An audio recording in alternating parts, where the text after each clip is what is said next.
Bismillahirrahmanirrahim. Assalamualaikum warahmatullahi wabarakatuh. Alhamdulillah wassalatu wassalamu ala Rasulillah wa ala alihi wa sahbihi wa mawalah wa la hawla wa la quwata illa billahi wa ba'd. Alhamdulillah, di pagi menjelang siang ini kita bisa melanjutkan kajian dari Kitab Tauhid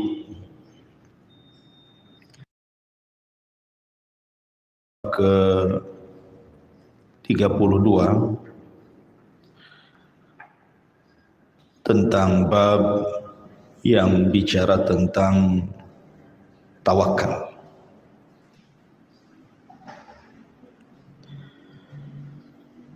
Ma'asyiral muslimat yang dimuliakan Allah Subhanahu wa taala. Bab tawakal ini adalah bab yang sangat penting sekali untuk kita kaji. Karena bab ini menjelaskan tentang hakikat tauhid yang sesungguhnya. Di mana hakikat tauhid yang sesungguhnya adalah seseorang menyandarkan diri kepada Allah Subhanahu wa taala.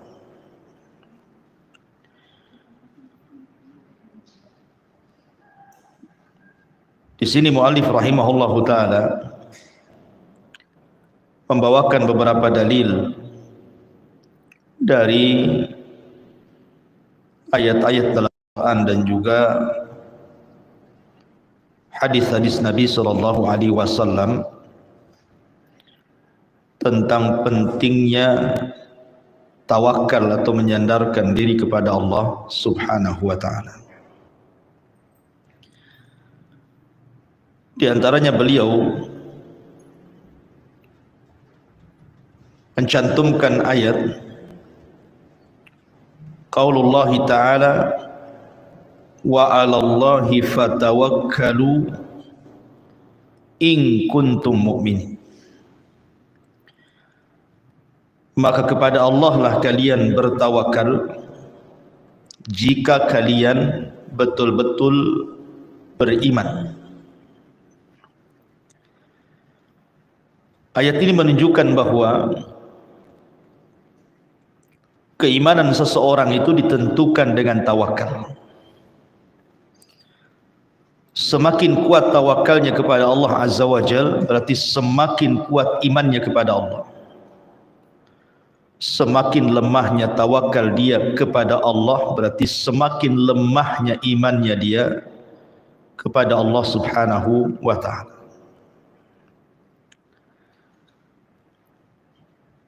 Ada beberapa kisah yang menarik seputar tawakal.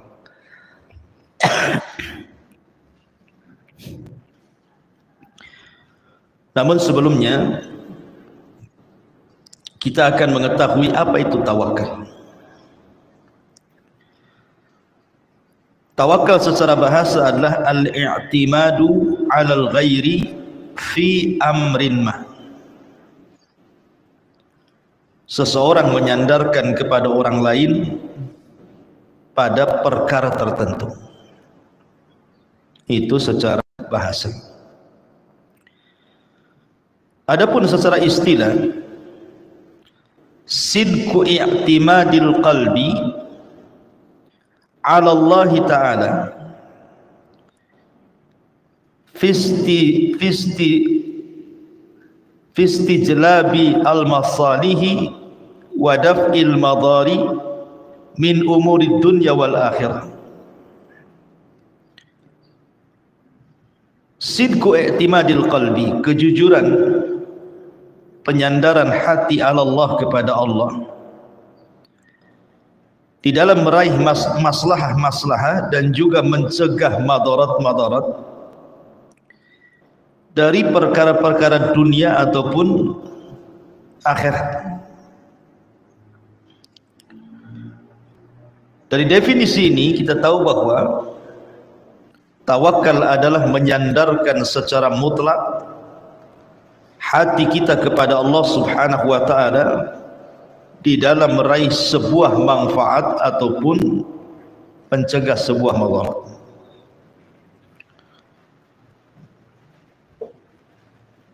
Dahulu ada satu kisah yang cukup menarik. Ada ulama salaf namanya Hatim At-Tai, Hatim Al-Asam. Hatim Al-Asam ini adalah seorang alim, abid dan zahid. Orangnya alim, orangnya juga ahli ibadah, dan orangnya juga sangat zuhud. Dan itu sangat dikenal sampai ke telinga para penguasa. Hatim Al-Asam. Jadi suatu ketika Hatim Al-Asam ini ingin berangkat haji. Dia kumpulkan seluruh keluarganya, istrinya dan seluruh anak-anaknya, kemudian mengemukakan keinginannya bahwa dia ingin berangkat haji. Tapi seluruh keluarganya menolak dan mengatakan, kalau engkau berangkat, lalu siapa yang akan mencukupkan kehidupan kami di sini? Lah kebetulan Hatim Al-Asam ini memiliki anak perempuan yang salihah. Dari semua anak-anaknya, ada pula satu anak perempuannya yang sangat salihah. Ketika seluruh keluarganya khawatir dengan kehidupannya kalau ditinggal oleh Hatim Al-Asam, maka anak putrinya yang satu ini mengatakan, ya abi idhab falasta birazik. Wahai ayahku, kalau engkau ingin berangkat haji, berangkat sana, karena engkau bukan zat pemberi rizki untuk kami. Maka kemudian Hatim Al-Asam pun merasa tenang dengan salah satu putrinya ini. Berangkatlah Hatim Al-Asam ini untuk melaksanakan haji. Dan kita tahu bahwa haji di zaman dulu itu kan bukan haji seperti hari ini, bisa berbulan-bulan. Kemudian setelah kemudian Hatim Al-Asam ini berangkat meninggalkan keluarganya, maka keluarganya mulai cemas-cemas dan menyalahkan salah satu putrinya ini dan mengatakan bahwa ini semua gara-gara kamu. Coba kamu tidak mengatakan pergilah, tentu kehidupan kami tidak susah seperti ini. Lalu apa yang kita akan makan nanti setelah habis bekal ini? Maka akhirnya putrinya di malam hari dia pun tahajud. Kemudian setelah sholat dia berdoa kepada Allah Subhanahu wa ta'ala dan mengatakan, ya Rabb, engkau sudah membiasakan kepada kami dengan rizki, dengan keberadaan ayah kami di tengah-tengah kami. maka janganlah hinakan diriku di tengah-tengah keluargaku. Ma'asyiral muslimin yang dimuliakan Allah Azza wa Jalla, rupanya doa sang putri Hatim Al-Asam ini melesat ke langit dan didengar oleh Allah Subhanahu wa taala. Kebetulan pemimpin daulah di zaman itu sedang berputar-putar melihat-lihat daerah bersama para pejabat dan para prajuritnya. Kemudian tiba-tiba sampai di depan rumahnya Hatim Al-Asam ini. Tiba-tiba sang raja, sang khalifah atau sang penguasa bersin dengan sangat keras sekali. Kemudian sang raja mengatakan kepada salah satu ajudannya, tolong carikan air untuk. Akhirnya sang ajudan pun kemudian mencari rumah yang bisa dimintai air untuk minum. Rupanya ajudan ini sampai pula di rumah Hatim Al-Asam ini.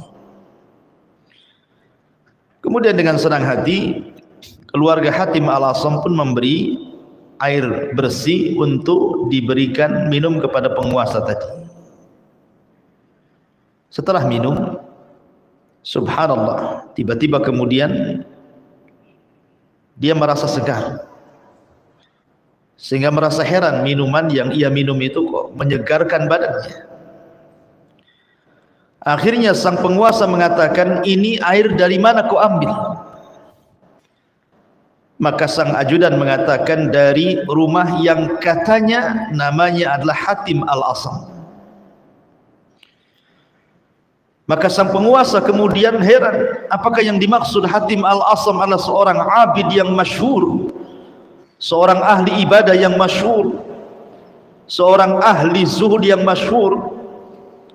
Maka orang-orang mengatakan, ya, dialah Hatim Al-Asam yang kau maksud. Maka sang penguasa mengatakan, kalau begitu di mana dia? Saya ingin berjumpa dengannya. Maka orang-orang di sekitarnya mengatakan, Hatim Al-Asam sedang pergi haji dan dia meninggalkan keluarganya. Maka tiba-tiba kemudian sang penguasa ini mengatakan kepada para ajudannya, para prajuritnya, sungguh karena dia sedang berangkat haji, maka kita harus memuliakan keluarganya. Kemudian sang penguasa pun mengeluarkan beberapa uang dinar, kemudian mengatakan, maka siapa yang mencintai diriku, kalian harus mengikuti apa yang kulakukan. Akhirnya kemudian para ajudan raja yang lainnya pun mengeluarkan uang dinar, kemudian dikumpulkan, kemudian diserahkan kepada keluarga Hatim Al-Asam ini. Maka dia mendapatkan harta yang paling banyak yang ada di kampung itu. Lihat bagaimana Allah Subhanahu wa taala mengabulkan doa anak putri Asam ini, Hatim Al-Asam ini. Kemudian setelah sang penguasa pergi bersama ajudan yang lainnya, tiba-tiba kemudian anak perempuan Hatim Al-Asam ini menangis. Kemudian keluarganya mengatakan, ya fulanah, kenapa kau menangis? Kita mendapatkan harta banyak dari penguasa. Kemudian anak putrinya mengatakan kepada keluarganya, subhanallah, ada seorang makhluk yang memandang kita, kemudian kasihan dengan kita, kemudian dia pun memberikan kekayaan kepada kita. Ini baru satu makhluk. Bagaimana kalau yang memandang kita bukan makhluk, tetapi Khalik, Allah Subhanahu wa ta'ala? Maka kekayaan mana lagi yang lebih melimpah dibandingkan yang Allah anugerahkan kepada kita? Dari kisah ini, Bu, kita diajarkan tawakal namanya. Wa man yatawakkal 'ala Allah fahuwa hasbuh. Barang siapa yang bertawakal kepada Allah, maka cukuplah Allah sebagai pelindung kita. Tidak perlu khawatir. Kemudian kisah yang lain.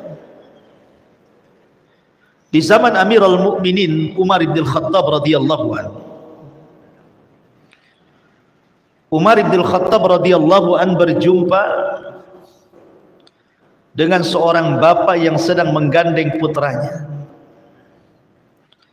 Umar pun heran, kenapa ada anak yang mirip sekali wajahnya dengan ayahnya.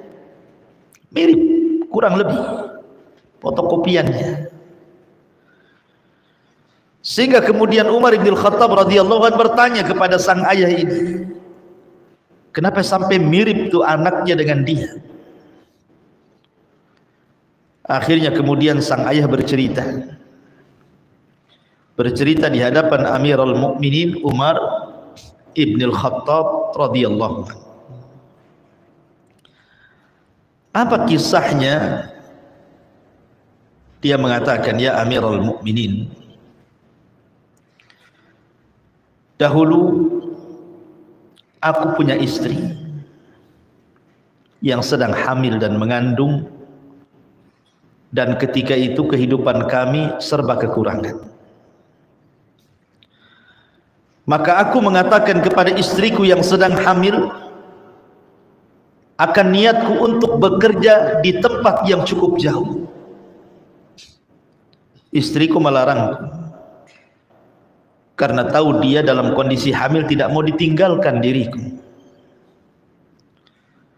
Maka akhirnya kemudian aku tenangkan istriku dan kuletakkan tanganku di perutnya, dan aku katakan, ya Allah, astaudiukallah, aku titipkan anakku ini kepadamu ya Allah. Jadi sang ayah ini mengatakan kepada istri yang sedang hamil dan meletakkan tangannya dan mengatakan, ya Rabb, aku titipkan anakku yang ada di perut istriku kepada Allah.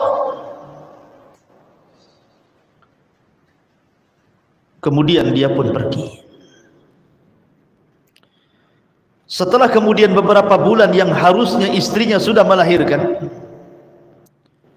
dia pun pulang dan dia ingin menyaksikan kelahiran putranya. Tetapi sesampainya di rumah, tiba-tiba rumahnya penuh sesak dengan orang. Kemudian dia bertanya, ada apa ini? Maka kerabatnya mengatakan, istrimu sudah meninggal dunia. Maka dia pun mengatakan, inna lillah wa inna ilaihi raji'un. Kemudian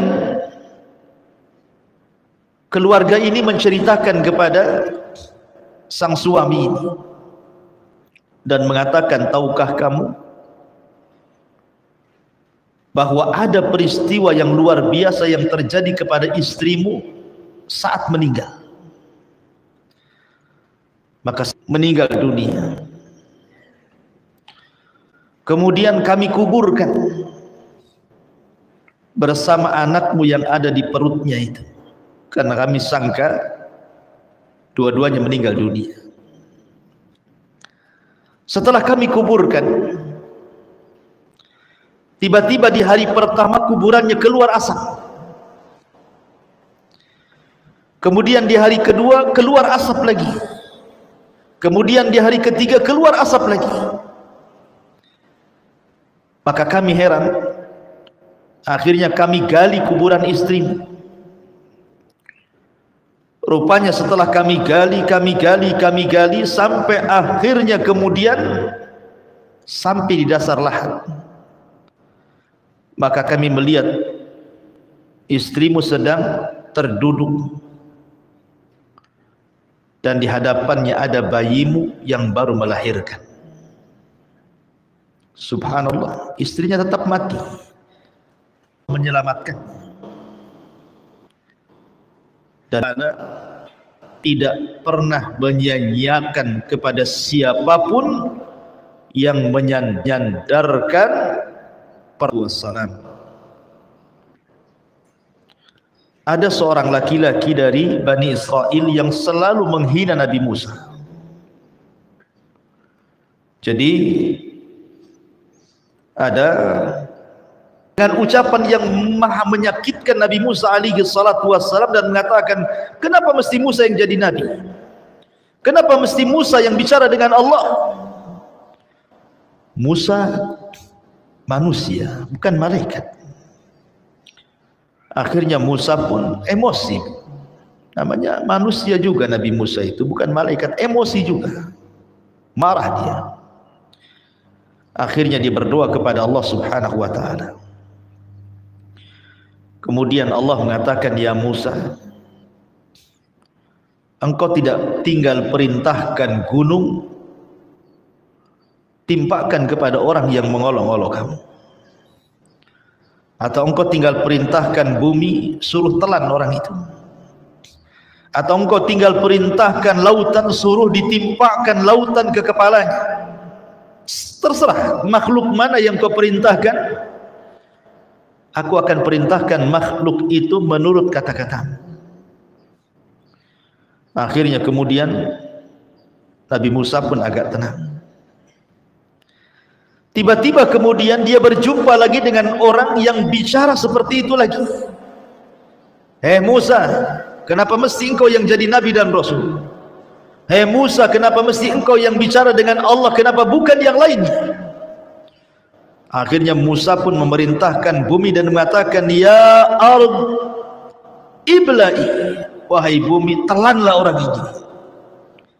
Akhirnya kemudian orang ini pun ditelan bumi. Tiba-tiba bumi kemudian belah. Kemudian dia dan kekayaannya masuk ke dalam bumi. Kemudian dia mengatakan, ya Musa, aku bertobat. Aku tidak akan mengolok-olok kamu, tapi selamatkan aku. Maka Musa mengatakan, wahai bumi telan dia. Akhirnya dia semakin dalam ke dalam bumi dan dia berteriak-teriak, ya Musa, tolong aku. Sampai akhirnya bumi pun menenggelamkan dirinya dan seluruh kekayaannya. Wa khasafna bihi wa bidarihil arda. Kami tenggelamkan dia dan seluruh kekayaannya ke dalam bumi. Kemudian Allah katakan kepada Musa, ya Musa, kalau seandainya dia yang ditenggelamkan diriku mengucapkan ya Allah bukan ya Musa, niscaya aku akan selamatkan dia. Kalau seandainya dia mengucapkan ya Allah bukan ya Musa, niscaya aku akan selamatkan dia. Tapi karena dia memanggil-manggil Musa bukan memanggil-manggil Allah, maka dia tidak selamat. Dari sini kata para ulama, lihat, siapapun yang meminta kepada Allah, menyandarkan diri kepada Allah, tawakal kepada Allah, ya Rabb, maka pasti Allah Subhanahu wa taala akan menjadi pelindungnya. Lah inilah hakikat daripada tawakal namanya. Ini kisah-kisah tadi itu bicara tentang hakikat tawakal.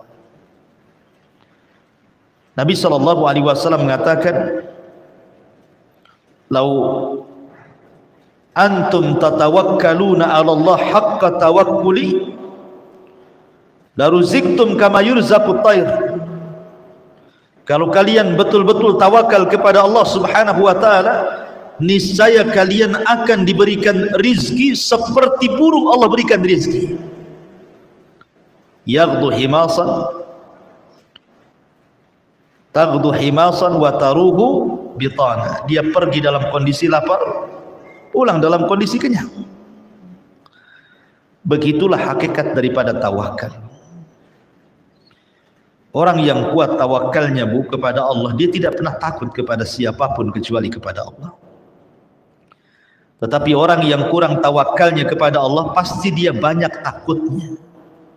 Takut masa depannya, takut akan kehidupan anak-anaknya, takut akan kehidupan ekonominya, takut akan segala-galanya.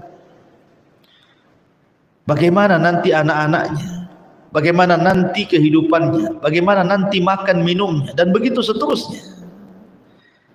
Orang yang tidak pernah tawakal hidupnya kepada Allah dan menyandarkan kepada makhluk, maka tidak akan mendapatkan ketenangan selamanya. Ketika seorang istri hanya menyandarkan kehidupannya kepada suami, bukan kepada Allah, maka hidupnya tidak akan tenang. Sandarkan kepada Allah, bukan kepada suami. Suami itu hanya sebab saja. Ma'asyiral muslimat yang dimuliakan Allah Subhanahu wa taala. Di sini muallif rahimahullahu taala mengatakan wa 'alallahi fatawakkalu in kuntum mu'minin. Kepada Allah lah kalian bertawakal jika kalian betul-betul orang-orang yang beriman. Kemudian juga Allah mengatakan innamal mu'minuna alladzina idza dzukirallah wajilat qulubuhum wa idza tuliyat alaihim ayatuhu zadatuhum imana wa ala rabbihim yatawakkalun. Sesungguhnya orang-orang yang beriman adalah orang-orang yang apabila disebut-sebut Allah bergetar hatinya, dan apabila dibacakan pada mereka ayat-ayat Allah bertambah keimanannya, dan juga atas Rabb mereka bertawakal kepadanya. Di sini juga menunjukkan bahwa sifat orang-orang yang beriman adalah orang-orang yang senantiasa bertawakal kepada Allah Subhanahu wa taala. Perintah tawakal di dalam Islam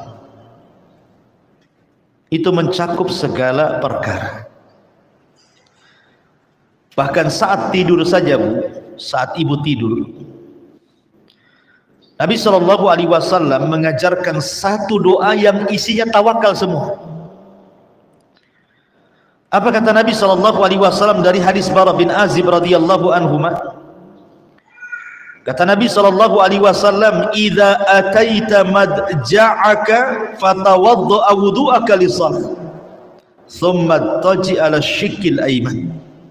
Kata Rasul, apabila engkau hendak pergi ke pembaringan, ke tempat tidurmu, berwudulah seperti wudumu untuk salat, kemudian berbalinglah ke lambung sebelah kanan.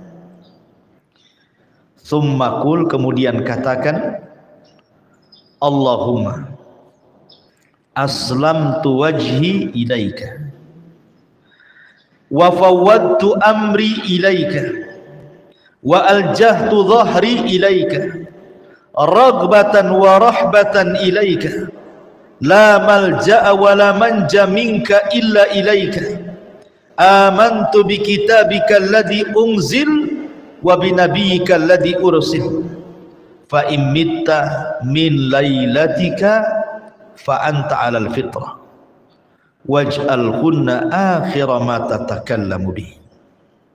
Dalam riwayat fa in mitta 'alal fitrah fa in ishta 'ala khairin. Kata Nabi SAW, apabila sudah wudumu untuk salat, kemudian engkau membaringkan dirimu ke lambung sebelah kanan, kemudian engkau berkata, ya Allah, aku serahkan wajahmu kepadamu, aku serahkan urusanku kepadamu, aku serahkan punggungku kepadamu, rasa harap dan takut hanya kepadamu. Tidak ada tempat lari dan tidak ada tempat selamat kecuali kepadamu. Aku beriman dengan kitabmu yang kau turunkan, dengan nabimu yang kau utus. Maka jika kita sudah membaca ini, kata Rasul, kalau engkau mati dan tidak hidup lagi besoknya, maka engkau mati di atas fitrah. Tapi kalau engkau dihidupkan, maka engkau hidup di atas kebaikan. Lihat, di dalam hadis ini Nabi SAW mengajarkan kepada kita, hatta dalam masalah tidur sekalipun, kita disuruh untuk bertawakal kepada Allah, dengan menyerahkan kehidupan kita saat tidur kita kepada Allah. Dan siapapun yang bertawakal saat tidurnya, kemudian Allah takdirkan di pagi harinya dia meninggal dunia, maka dia meninggal di atas fitrah. Artinya fitrah tanpa dosa, husnul khatimah. Tapi kalau dia dihidupkan kembali oleh Allah di pagi harinya, maka Allah berikan kehidupan yang baik kepadanya. Lihat bagaimana buah daripada tawakal. Tidur saja kalau kita bertawakal, maka kita kalaupun meninggal di atas kebaikan, kalaupun hidup di atas kebaikan juga. Luar biasa. Termasuk juga kalau kita keluar rumah, kata Nabi SAW, "Idza kharaja ar-rajulu min baitihi faqala bismillah tawakkaltu 'ala Allah, la haula wala quwata illa billah." Apabila seseorang keluar dari rumahnya kemudian mengucapkan bismillah tawakkaltu 'ala Allah, la haula wala quwata illa billah. Bismillah dengan menyebut nama Allah, aku bertawakal kepada Allah karena tidak ada daya dan kekuatan kecuali milik Allah. Maka akan dikatakan kepada orang ini, hudita wa kufita wa wukita. Maka engkau akan diberikan hidayah, engkau akan dicukupi, dan engkau akan dihindarkan dari keburukan syaitan. Subhanallah. Ibu kalau keluar rumah nih, kayak sekarang nih, bukan keluar dari rumah ke pengajian, kita kan tidak tahu kondisi rumah seperti apa, Bu, ya. Boleh jadi rumah itu kemalingan, boleh jadi rumah itu kebakaran, lupa mungkin matiin kompor, boleh juga kebakaran karena korsleting listrik gitu ya. Boleh juga karena mungkin ada musibah, ada gempa, ada apa, kita tidak tahu, Bu, kan. Kita meninggalkan rumah walaupun tidak jauh ke pasar, ke pengajian, kita tidak tahu kondisi rumah, kan. Yang bisa menjaga rumah kita hanyalah Allah. Makanya kenapa kita dianjurkan untuk menyerahkan rumah kita kepada Allah saat kita pergi, kan, supaya rumah kita tidak diberikan keburukan, dan kita pun yang keluar rumah diberikan hidayah, dicukupi dan dijauhkan dari gangguan syaitan. Dan itu buah daripada tawakal. Luar biasa gitu ya. Ma'asyiral muslimat yang dimuliakan Allah Azza wa Jalla. Kemudian Allah juga mengatakan, ya ayyuhan nabi hasbukallah wa manittaba'aka minal mu'minin. Wahai nabi, cukuplah untukmu Allah sebagai pelindungmu dan orang yang mengikutimu dari orang-orang yang beriman. 3 ayat pertama ini dicantumkan oleh mu'alif rahimahullahu ta'ala dalam bab tawakal, menunjukkan bahwa tawakal itu ada erat kaitan dengan keimanan, gitu ya, Bu, ya. Jadi kalau ibu makin kuat tawakalnya, berarti makin kuat imannya. Ketika ibu makin lemah tawakalnya, berarti lemah imannya. Kemudian setelah itu Allah Subhanahu wa taala berfirman, wa man yatawakkal 'ala Allah fahuwa hasbuh. Barang siapa yang bertawakal kepada Allah, maka cukuplah Allah sebagai pelindungnya. Kemudian mu'alif mencontohkan kisah tentang Ibrahim alaihi salatu wassalam dan kisah Rasul kita Muhammad sallallahu alaihi wasallam. Bagaimana kisah kedua nabi ini? Dikisahkan dari Abdullah ibn Abbas radhiyallahu anhu maqala, hasbunallah wa ni'mal wakil. Qalaha Ibrahim sallallahu alaihi wasallam hina ulqiya finnar. Wa qalaha Muhammadun sallallahu alaihi wasallam hina qalu lahu innan nasa qad jama'u lakum fahshawhum fazadahum imana wa qalu hasbunallah wa ni'mal wakil. Rawahul Bukhari wa Muslim. Dari Abdullah ibn Abbas radhiyallahu anhu mengatakan, cukuplah Allah sebagai pelindung kami karena dia sebaik-baik pelindung.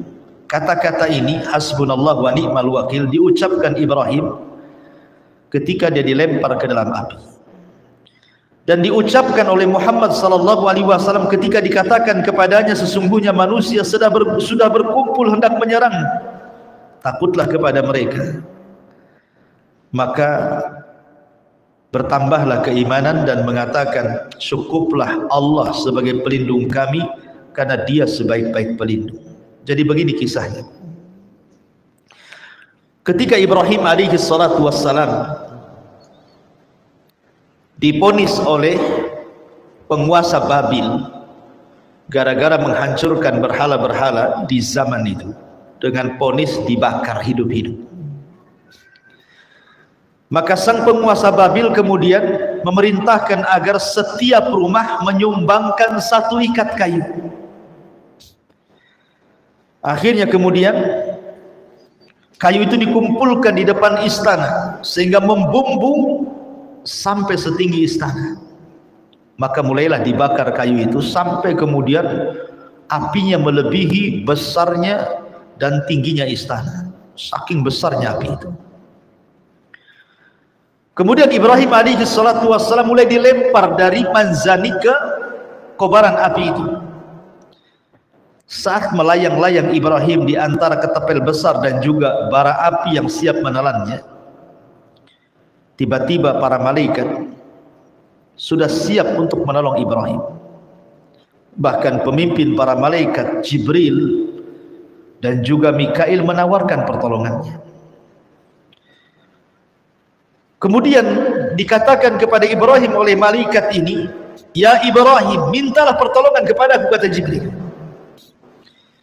Tetapi Ibrahim mengatakan, "Amma ilaika fala wa amma ilallahi fabala."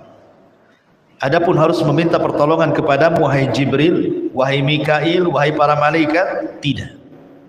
Aku tidak akan meminta pertolongan kepada malaikat manapun.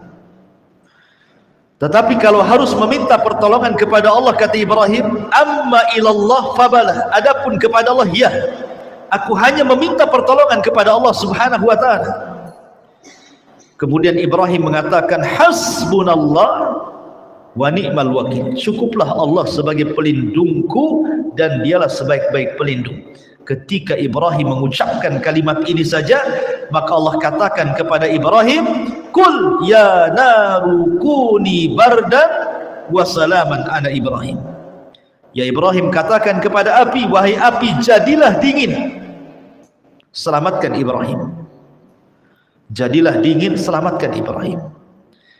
Akhirnya kemudian setelah api menelan Ibrahim, ada yang mengatakan 3 hari, ada yang mengatakan 40 hari, wallahu a'lam. Setelah api padam, tiba-tiba kemudian manusia melihat rupanya Ibrahim masih hidup. Lihat bagaimana thamratu at-tawakkal.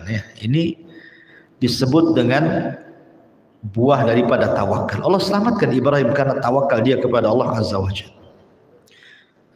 Karena belum tentu kalau dia menyandarkan kepada para malaikat dia selamat. Tapi ketika dia menyandarkan kepada Allah zat penyelamat, maka Ibrahim pun diselamatkan. Lah ucapan yang sama hasbunallah wa ni'mal wakil itu pun diucapkan kepada Nabi oleh Nabi sallallahu alaihi wasallam saat Rasul mengalami kekalahan perang di perang Uhud. Kan perang Uhud itu kan kaum muslimin kalah. Rasul dihabarkan mati tetapi masih hidup. Akhirnya kemudian kaum muslimin banyak yang tunggang langgang lari dalam perang Uhud ini. Kemudian para sahabat pun setelah mengalami kekalahan mereka pulang ke kota Madinah. Karena orang-orang musyrik Arab ini, Quraisy ini merasa bangga menang, mengalahkan Rasul dan pasukannya. Akhirnya kemudian dia ingin menghabisi Rasul dan pasukannya dengan mengirim pasukan yang jauh lebih besar dan ingin menyerang mereka di sebuah tempat namanya Hamrul Asad. Kemudian Abi Sufyan sebagai pemimpin mengatakan kepada seseorang yang dihantarkan untuk mengantarkan berita kepada Rasul, katakan kepada Muhammad bahwa kami orang-orang kafir Quraisy sudah menyiapkan pasukan besar untuk menyerang kedua kalinya setelah Uhud. Maka dihabarkan kepada Rasul bahwa orang-orang Quraisy sudah berkumpul dengan pasukan yang besar. Tetapi Rasul mengajarkan kepada para sahabat untuk tidak ciut, tidak takut. Maka bertambahlah keimanan Rasul dan kaum muslimin, dan mereka pun mengatakan hasbunallah wa ni'mal wakil. Cukuplah Allah karena Allah lah sebaik-baik pelindung. Akhirnya mereka pun bergerak ke Hamrul Asad. Rupanya orang-orang Quraisy pun ketakutan dan pulang kembali ke Quraisy. Lihat bagaimana Allah berikan kekuatan kepada pasukan Nabi SAW yang kuat tawakalnya kepada Allah Subhanahu wa taala. Inilah dalil-dalil yang dicantumkan oleh muallif tentang masalah tawakal. Tetapi di sini yang ingin saya katakan, kenapa muallif mencantumkan bab ini dan berkaitan dengan tauhid, bahwa kita tidak boleh tawakal kecuali kepada Allah. Karena banyak di masyarakat nih Bu ya, ada orang tawakal kemana? Ke orang-orang mati, ke kuburan-kuburan para wali, ke kuburan orang-orang soleh, tawakal kepada mereka. Datang ke kuburan berziarah itu bukan untuk mengingat kematian atau berdoa Bu ya, malah minta di situ, minta sesuatu kepada yang ada di kuburan, minta rizki, minta jodoh, minta usahanya dilancarkan, minta jabatannya dinaikkan, dan begitu seterusnya. Ini tawakal syirik namanya. Tidak boleh bertawakal kepada selain Allah. Makanya Rasul mengajarkan kepada Mu'adz bin Jabal radhiyallahu an, idza sa'alta fas'al, kepada Mu'adz, idza sa'alta fas'alillah wa idza sta'anta fasta'in billah. Kalau minta, mintalah kepada Allah. Kalau minta pertolongan, mintalah pertolongan kepada Allah. Jangan kepada kuburan, jangan kepada makhluk yang tidak sanggup memberikan apapun. Dahulu ada seorang alim, seorang ulama, dia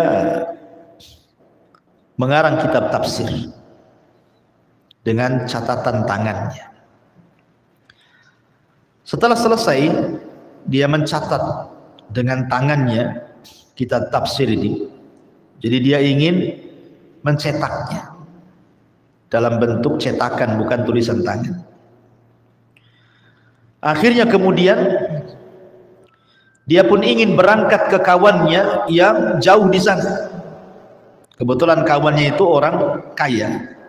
Mudah-mudahan dengan kekayaannya bisa menyisihkan uangnya untuk mencetak kitab tafsir yang dikaryanya lewat tulisan itu. Akhirnya di tengah jalan kemudian dia berjumpa dengan orang. Kemudian ditanya, hendak pergi kemana wahai fulan? Maka dia mengatakan, aku hendak pergi ke kawanku. Kebetulan saya punya karya tafsir dengan catatan tanganku dan ingin dicetak. Mudah-mudahan kawanku punya uang dan bisa mencetak dengan uangnya, dan kita bisa membagi hasilnya. Akhirnya orang ini mengatakan, ya fulan, coba tafsirkan satu ayat kepadaku. Iyyaka na'bud wa iyyaka nasta'in. Hanya kepadamu ya Rabb kami beribadah, dan hanya kepadamu ya Rabb kami meminta pertolongan. Akhirnya setelah dia mentafsirkan dua ayat itu, dia pun berpikir dalam hatinya, bodoh sekali diriku. Kenapa aku meminta pertolongan kepada temanku? Akhirnya tidak jadi dia. Dia pulang lagi ke rumahnya. Dia berdoa kepada Allah Azza wa Jal, mudah-mudahan Allah Subhanahu wa taala mengirimkan kepadanya orang yang mau mencetak kitabnya. Akhirnya kemudian datanglah beberapa hari setelahnya orang yang memang mencari-cari karya-karya orang untuk dicetak kemudian dibagi hasil. Sampailah kemudian orang ini ke rumah orang yang mengarang kitab tafsir itu. Akhirnya kemudian berjumpa, kemudian sepakat untuk dicetak dan bagi hasil. Akhirnya pun dicetak dan luar biasa. Bagaimana di sini diajarkan bahwa jangan meminta pertolongan kecuali kepada Allah, karena Allah lah yang akan menolong hamba-hambanya. Wallahu a'lam bishawab. Ini yang